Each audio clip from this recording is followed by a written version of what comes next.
everybody went wild when the Netflix, like a trailer for Raw moving to Netflix was shown during the Jake Paul fight. And the logo was horrible. Everybody hated it. It was atrocious. It was like, who decided this? I think we talked about it. It was We terrible. did. I think we did mention it. And so it felt like it was universally hated. And I was like, all right. I mean, I wasn't the only one, but when we talked about it, I was like, okay, well, we know how in tune Triple H is with the internet, and not just Triple H, obviously WWE in general. They're very much on Twitter. They look at Hmm. social media and the reactions, and sometimes they change according to what the fans are saying. And it appears Hmm. that that's exactly what they did, because we saw officially the new logo via Twitter yesterday. Triple H posted it, and it's nothing special. It's not anything that we haven't really seen before, but it's so much better than what it was. So I'm happy that they listened to what we had to say, because whatever the hell that first one was Yeah. horrible. No, this one, it was really solid. I like the color scheme in it too. Yeah, You with the know, white. the white in it. You Mhm. need to go with the times, and this logo feels like they're going with the times, especially with Netflix, and they're really playing to the brand. I love it.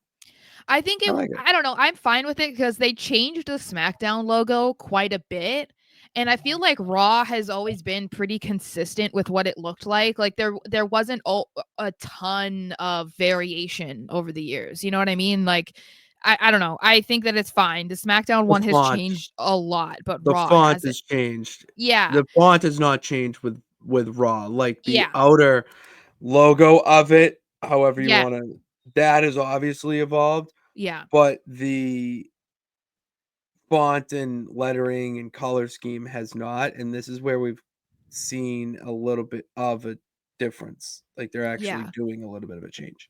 Yeah, so I think it's good.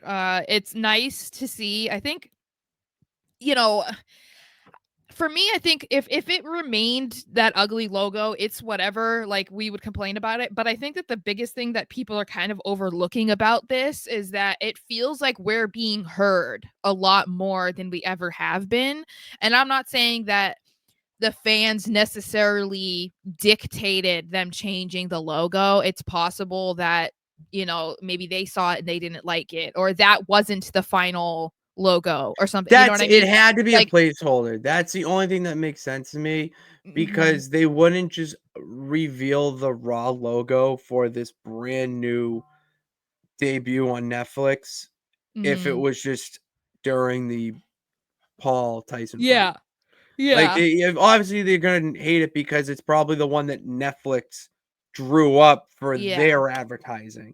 Yeah. But I do think that it's cool that it feels like they're listening to what we have to say. And obviously, they're not going to do that for everything, because we've talked about that before, where you can't listen to what everything fans are saying, because No one otherwise you're not going to win, because You're obviously never people are gonna win. fans of people and others are not, and so people are going to want to see one thing and others don't, so you can't cater to them. But something like this, I feel like, is pretty cool. So I'm glad that they changed it.